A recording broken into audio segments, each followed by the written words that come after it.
Hello, I'm Graham Fitch, and I'd like to demonstrate some of the exercises from my first article on chords in Pianist Magazine issue 65. And I'm sure after you've practiced these for a little while, you'll feel much more comfortable with your chord playing. I'm going to start off with an exercise that I call tapping, which you can use on any chord at all. But I'm going to use the example from the magazine, and I'm just going to be using my right hand for demonstration purposes. What I'm going to do first is to make sure that I'm just resting at the bottom of those keys, that I'm not pressing. That's really important. And I'm going to start off by lifting each finger in turn and replaying it. Now, as I lift that thumb, I'm aware that I'm not putting any pressure into the other fingers. They're simply resting on the keys.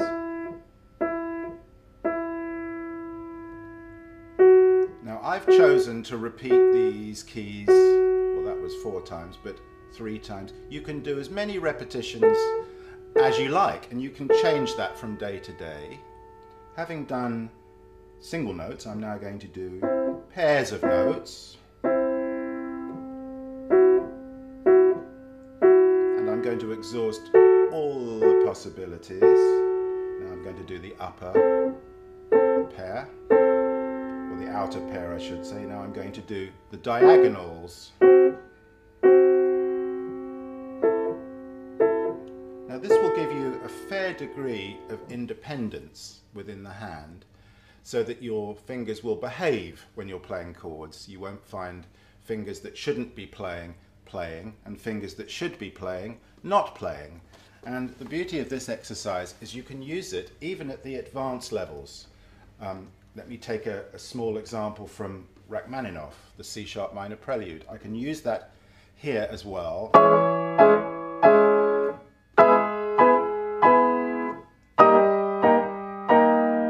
And if I go back and do that again now with the outer notes of each of those chords,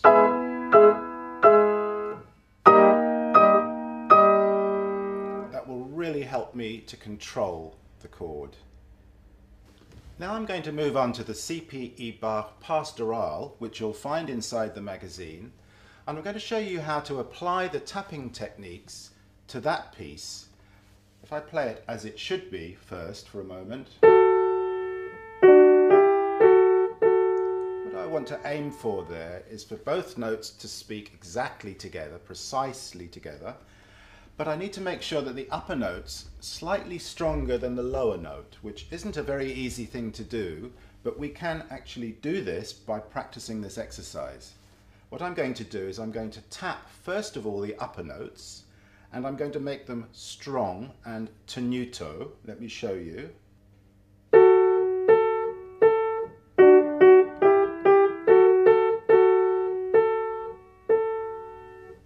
Now I'm going to do the same thing with the lower notes, but this time I'm going to make them softer and more staccato.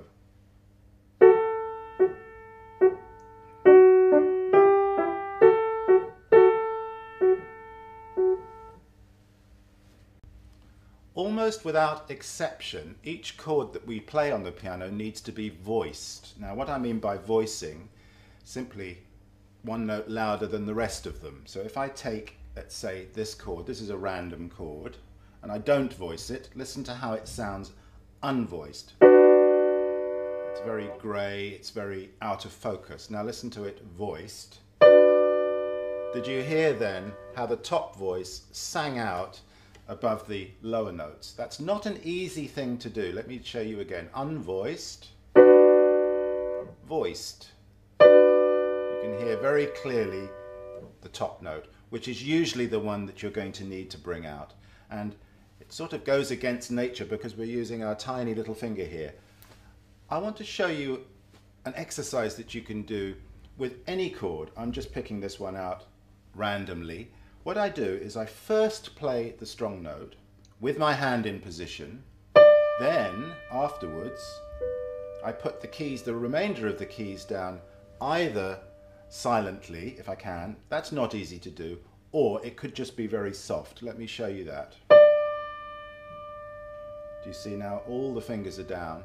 I just didn't sound the lower 3 notes. Now, what I'd like to do next is to see if I can get those two events closer together, so it's note, silent chord, almost as an acciaccatura. I can also do it the other way around. I can first put the lower part of the chord down silently or softly, and then play the upper note. Let me show you that again slightly faster.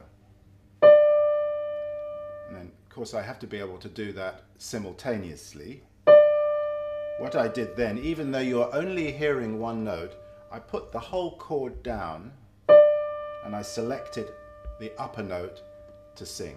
Now when I play the chord conventionally, I'm able to control my layers of sound. So I've got forte on the top note, piano for the rest of the chord. I'd like to show you how to voice now a progression of chords, and I've selected a very short example from Les Sylphiden by Niels Gade from the magazine. Let me first of all just play you the chords.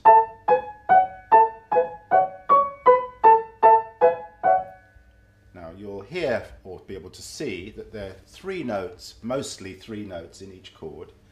And I want again to be able to voice my chord to the top notes. If I didn't voice it, listen to how clumsy it sounds and heavy it sounds. And you'll hear there that the thumb comes through stronger because it's heavier, and also because it's in a lower register of the piano. So in order to voice so that I can hear the top, let me show you that now. Do you hear the top note? It's the strongest one of the 3. I first of all practice just the top line by itself, but very important to remember to use the fingering that you're going to end up using, because you don't want to interfere with your muscular reflexes. So this is what we're going to do first.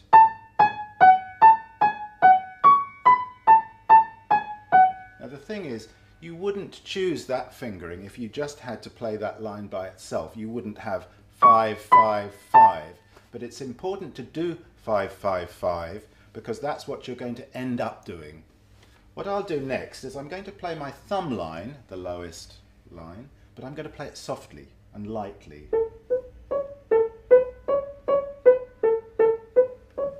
Do you hear the difference between the 2 levels of sound?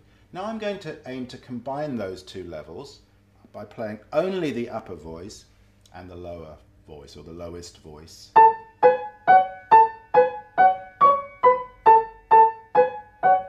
Now, of course, I've forgotten about the middle note, so let me now put that in, but with the lowest note only. So I'm playing now the middle note, or the middle finger, and the lowest finger, very softly, very lightly.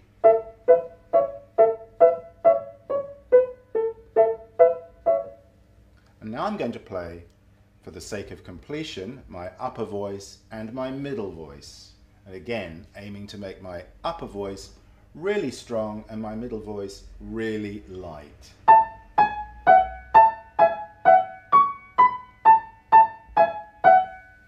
And then when I put that together, I should be able to have much more control over my voicing. Now, what I can also do, just to finish this, is to use my tapping exercise that I showed you before, so I can also practice tapping the lower 2 voices. Let me show you that.